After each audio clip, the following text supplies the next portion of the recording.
लाल दा जम्मा काम नहीं आया आज तक, फिर सक्का आज तक काम नहीं आया। लेकिन यार तू खीर कर दी है, मौला खुश ओ नहीं नहीं, अस्सलाम वालेकुम, ਕੀ ਹਾਲ ਆ ਜੀ? ਬੱਚਾ ਉਧਰ ਲੈ ਕੇ ਆਓ। ਆ ਬੱਚਾ ਤੁਹਾਡਾ ਕਿੱਥੇ ਤੇ ਰਹਿਸੀ ਜੇ? शाखा नंबर 139 टीम पे जॉब ਇੱਧਰ ਕੀ ਕਰ ਰਹੇ ਆ? अस्सलाम वालेकुम। मजदूरी से ਮਜ਼ਦੂਰੀ ਤੇ ਅੱਜ ਦੇ ਦਿਨ ਵੀ ਮਜ਼ਦੂਰੀ? की करिए, गरीब बंदे हैं। ਤੇ ਬੱਚੇ ਨੂੰ ਕੋਈ ਕੱਪੜੇ ਛੱਪੜੇ ਨਹੀਂ ਲੈ ਕੇ ਦਿੱਤੇ 14 अगस्त ਤੇ? 14 का दे इतना वसायल ही नहीं। ਤੇ ਬੱਚਾ ਨਾਲ ਅੱਜ ਮਜ਼ਦੂਰੀ ਵਾਸਤੇ ਲੈ ਕੇ ਆਏ ਸੀ? नहीं जी, दिवालदा मकसद कम जाता है। ਅੱਛਾ ਅੱਛਾ, ਇਸ ਤੋਂ ਬੱਚਾ ਤੁਹਾਡੇ ਨਾਲ ਰਿਹਾ।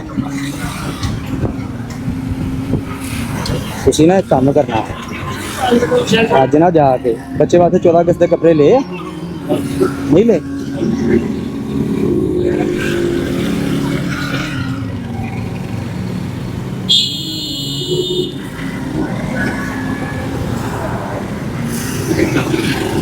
ਕਿਨੋ ਕਿਨੇ ਇਹ ਜਾ ਕੇ ਨਾ ਅੱਜ ਬੱਚਿਆਂ ਵਾਸਤੇ ਕੱਪੜੇ ਲੈਣੇ ਨੇ। हालत खुश रखती यार। 14 अगस्त ਦੇ ਲੈ ਲਓ। ਕੀ ਗੱਲ ਹੋਈ ਹੈ? नहीं यार तो थके यार। ਉਹ ਨਹੀਂ, ਉਹ ਮੇਰੀ ਗੱਲ, ਉਹ ਇੱਧਰ ਆ, ਇੱਧਰ ਆ। ਕੀ ਗੱਲ ਹੋਈ ਹੈ? ਪਰੇਸ਼ਾਨ? यार जिंदगी ਦੇ ਵਿੱਚ ਪਹਿਲੀ ਵਾਰੀ ਸ਼ਖਸ ਆਪਣੀ ਵਿੱਚ ਵੇਖਿਆ ਯਾਰ। ਐ ਪੈਸੇ ਕੋਲ ਰੱਖਣੇ ਮੇਰਾ ਭਰਾ। ਅੱਜ ਭਰਾ ਪੈਣ ਦੀ ਕੰਮ ਆਂਦੇ ਯਾਰ। ਆ ਮੈਂ ਤੇਰਾ ਭਰਾ ਛੋਟਾ, ਕਿਉਂ ਪਰੇਸ਼ਾਨ ਹੁੰਦਾ ਪਿਆ? ਮੈਂ ਤੇਰਾ ਭਰਾ ਛੋਟਾ, ਇੱਧਰ ਵੇਖ। ਕੀ ਗੱਲ ਹੈ?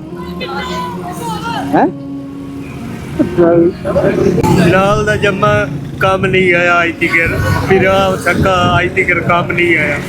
लेकिन यार तू खीर कर दी है, मौला खुश ਉਹ ਨਹੀਂ ਨਹੀਂ, पैसे की गल नहीं ਮੇਰੀ यार। ਗੱਲ, ਮੈਂ ਨਾ ਆਪਣੀ ਖੁਸ਼ੀ ਨਾਲ ਦੇ ਰਿਹਾ ਆਪਣੇ ਬੱਚੇ ਨੂੰ। ਉਹ ਮੇਰਾ ਪੁੱਤਰਾ ਵਾਂਗੂ ਆ, ਉਹ ਮੇਰੇ ਭਰਾਵਾਂ ਵਾਂਗੂ ਆ। ਤੇ ਤੁਸੀਂ ਜੇਬ 'ਚ ਪਾਓ, ਜੇਬ 'ਚ ਪਾਓ ਇਹਨਾਂ ਨੂੰ।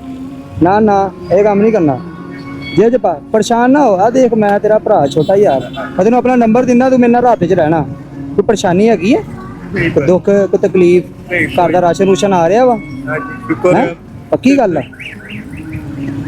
ਹਾਂਜੀ, ਆ ਲੋ ਕਿਧਰ।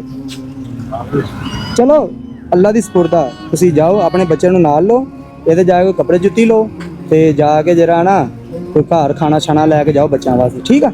ਅੱਲਾ ਦੀ ਸਪੁਰਦ, ਅੱਲਾ ਦੇ ਵੱਲ।